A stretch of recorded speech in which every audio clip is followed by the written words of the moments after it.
Bismillahirrahmanirrahim. Assalamualaikum warahmatullahi wabarakatuh. Let me introduce myself. My name is Muhammad Hafid Zidan. I'm from Anesthesia Department of Aisyah Yogyakarta. In this occasion, I will tell you about TOEFL exercise in section structure. Baik, di sini dengan saya Muhammad Hafid Zidan. Di sini saya dari program studi D4 Kekuatan Anestesiologi Universitas Aisyah Yogyakarta dengan NIM 2011604082. Di sini saya akan menjelaskan cara untuk mengerjakan TOEFL exercise bagian structure.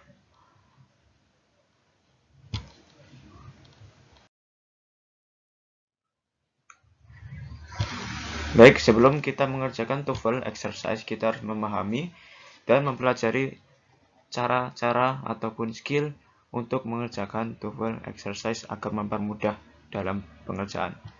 Baik, untuk skill yang pertama, skill number 1. Make sure the sentence has a subject and a verb. Jadi, beberapa kalimat dalam bahasa Inggris memiliki satu subjek dan kata kerja. Nah, di sini sangat penting bagi kita untuk menemukan subjek dan kata kerja dalam kalimat-kalimat yang terdapat dalam soal TOEFL. Di sini, ketika kita sudah menemukan subjek dan verb, itu akan memudahkan kita dalam mencari jawaban pada soal TOEFL. Baik, lanjut kita akan melihat contoh soal TOEFL.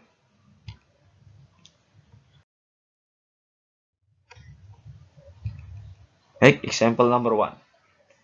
Was backed up for miles on the freeway.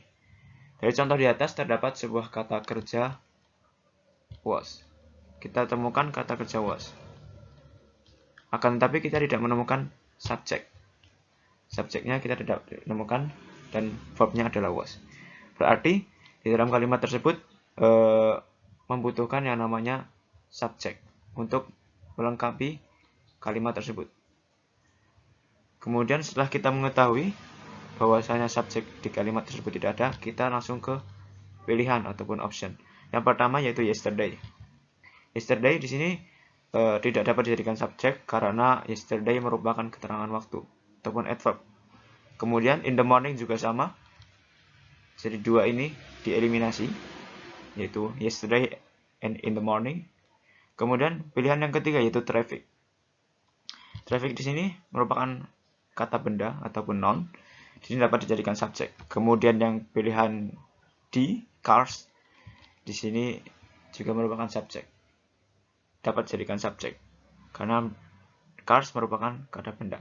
Akan tapi kita lihat kembali pada kata kerja was. Di sini merupakan kata kerja bentuk tunggal, yang dimana cars merupakan bentuk jamak. Jadi cars tidak dapat dijadikan subjek pada kalimat tersebut. Jadi jawaban yang tepat adalah traffic, yaitu C.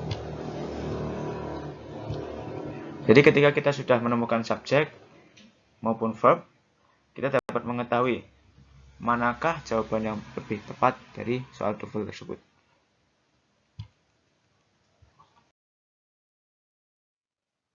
Baik, lanjut ke contoh nomor 2. Example number 2.